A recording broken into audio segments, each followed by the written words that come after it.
के इलाकों से डीके ट्यूटोरियल और विनोद आर्ट्स क्लास में जाने वाले विद्यार्थी जिन्होंने चानन में टॉपर किया है, आज वे अपने गांव के उन सहयोगियों के साथ हैं जिनका सहयोग इन्हें मिला और आज प्रखंड में अव्वल दर्जे से पास होकर अपने गांव का नाम रोशन किए हैं।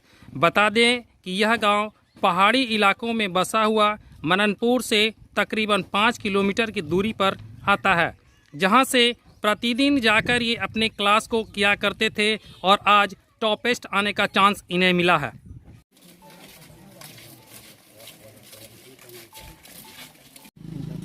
ये उस धर्मवीर कुमार का घर है जिन्होंने चानन में अव्वल आकर अपने गांव का नाम रोशन किया है। पीछे का जो दृश्य है वो साफ बता रहा है कि ये लड़का कितनी मेहनत कर आज उन प्रगति को पाने का काम किया है जिसकी कामना लोग करते हैं और बड़े बड़े संस्थानों में जाकर के शिक्षा हासिल करते हैं, लेकिन कम जगहों की दूरी तय कर और काफ़ी मेहनत कर इन्होंने डीके ट्यूटोरियल और विनोद आर्ट्स क्लासेस से जो शिक्षा पाई है उसको पाकर के इन्होंने अव्वल दर्जे का स्थान प्राप्त किया। आपको बता दें कि इनकी मां और इनके पिता लगातार प्रयासरत रहते हैं कि हमारे बच्चे पढ़ें और आगे बढ़ें। पीछे का दृश्य साफ बता रहा है कि इनकी गरीबी का हाल क्या होगा और कितनी मेहनत करके इन्होंने अव्वल लाने का काम किया। आप अपना शुभ नाम बताएंगे? जय कुमार। ये बताइए कि आपके बगल में जो खड़े हैं उनका क्या नाम है? इसका नाम धर्मवीर कुमार है। सुनने में आया है कि यह लड़का पूरे चानन में टॉपेस्ट हुआ है। हाँ जी सर। एक बात बताएंगे, आपका गांव कहाँ पड़ता है? मेरा गांव जानकी बेलदरिया या अवधपुर टोला है, पहाड़ी इलाका में है जो कि तीनों तरफ से पहाड़ से घिरा हुआ है। एक बात बताइए कि सुदूर इलाकों से जाकर के शिक्षा ग्रहण करना और फिर टॉपेस्ट आना कैसा लग रहा है? सर इसको बहुत खुश है सबको। क्या कहेंगे, आपके गांव का नाम रोशन किया है इस लड़के ने? हाँ सर, बहुत बढ़िया किया है और सबको गर्व है कि मेरा गांव में 10th में भी और 12th में भी बढ़िया अंक ला करके ये नाम रोशन किया, पूरा गांव का ही, और गांव का ही नहीं पूरा बल्कि या पूरा चानन का ही।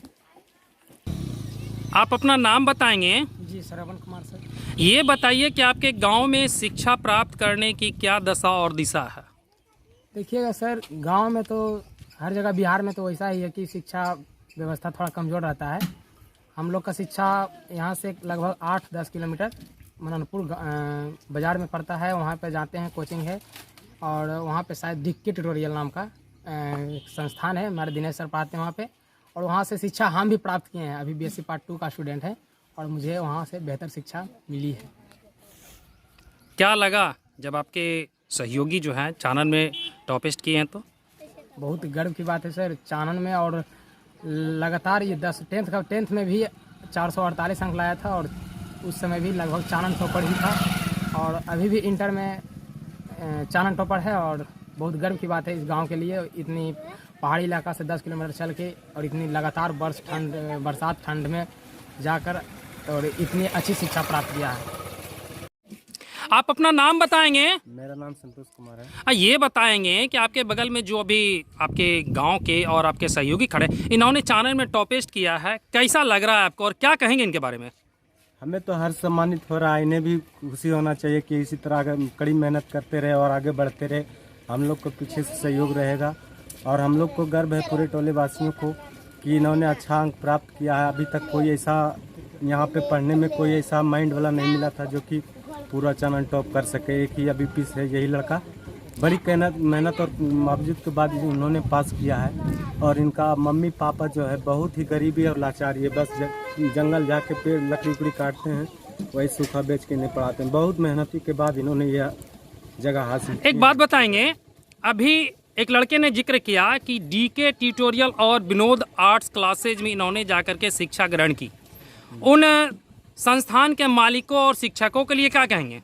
उन शिक्षकों के लिए हमारे तरफ से धन्यवाद है सर। उसी तरह इन छात्रों पर ध्यान देते रहें और पढ़ते रहें सर, और पढ़ाते रहें, लोगों को मेहनत करते रहें, अपना भी नाम रोशन करें सर। और साथ में हमारा गांव का लड़का भी बहुत लोग जाते हैं वहाँ पढ़ने के लिए। हर्ष की बात है सर कि बड़ी मेहनत के बावजूद भी नतीजा लाए हैं सर, इन्हीं का सब देन है सर डीके ट्यूटोरियल। सर आपसे ये जानना चाहेंगे कि लोग कहते हैं कि आप और दिनेश सर दोनों सिक्के के वो पहलू हैं कि अगर जिधर से भी उसको पलट दिया जाए उसकी कीमत कहीं कम नहीं होगी, चाहे वो चानन क्षेत्र हो या फिर लखीसराय क्षेत्र हो। लोग कहते हैं कि ये दोनों वो सूरज हैं जो उदय और अस्त करवाने का काम कर सकते हैं उन विद्यार्थियों में जो विद्यार्थी काफ़ी कमज़ोर है।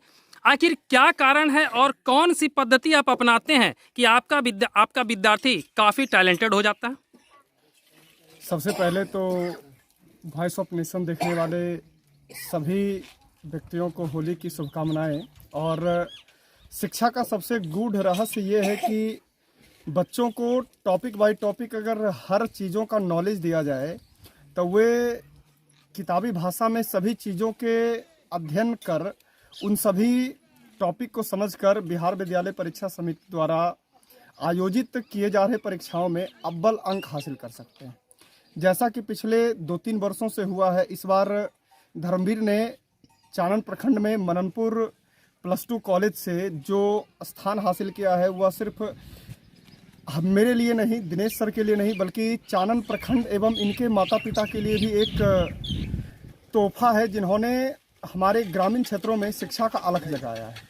और शिक्षा की जहाँ तक बात है, ग्रामीण क्षेत्रों से लोग निकलकर मननपुर की ओर आने लगे हैं, जहां बच्चों को एक बेहतर शिक्षा दी जाती है। असली मेहनत बच्चों के माँ बाप करते हैं जो बच्चों को घर में गाइड करते हैं। हमारा काम बच्चों को शिक्षा देना है। वे बच्चे घर में 4-4 घंटे, 5-5 घंटे, 6-6 घंटे मेहनत करते हैं और उनकी मेहनत का फल आखिरकार बिहार विद्यालय परीक्षा समिति द्वारा जारी किए गए रिजल्ट में मिलता है। हमारा काम सिर्फ और सिर्फ विद्यार्थियों को हर उन चीज़ों को बताना होता है जिन्हें वे पढ़कर अच्छी तरीके से सफल हो पाए। क्या कहेंगे उन अभिभावकों के लिए जो बेचारे बहुत गरीब होते हैं और जो आपके पास शिक्षा लेने के लिए भेजते हैं और फिर आप ही से माफ़ीनामा अनुग्रहित करते हैं कि सर हम आपकी फ़ीस नहीं दे पाएंगे? सबसे पहले तो मैं उन अभिभावकों को यह कहना चाहूँगा कि अगर चानन क्षेत्र में और लखीसराय ज़िले में शिक्षा के अलग को आगे बढ़ाना है तो इसके लिए पैसे का महत्व नहीं देखा जाता। अगर किन्हीं परिवार के गार्जियंस की आर्थिक स्थिति खराब है तो वे अपने बच्चे को विनोद आर्ट्स क्लासेस और डीके ट्यूटोरियल में वो निःशुल्क शिक्षा दे सकते हैं। और पिछले कई वर्षों से हमारा ये प्रयास रहा है कि जो बच्चे असहाय हैं, जो बच्चे विकलांग हैं, जिनके माता पिता की आर्थिक स्थिति खराब है या माता पिता में से किसी एक का देहांत हो चुका है, वे बच्चे हमारी संस्था में निःशुल्क पढ़ सकते हैं। साथ साथ उन माता पिता को बहुत बहुत धन्यवाद जिन्होंने अपने बच्चों को इन ग्रामीण क्षेत्रों से बाहर निकालकर मननपुर तक पहुंचाया। और उन्होंने हमें सौंपकर उन बच्चों को भी धन्यवाद जिन्होंने हमारी बातें मानकर शिक्षा के महत्व को समझा और शिक्षा के महत्व को समझकर अपने आप को आगे बढ़ाने का प्रयास किया।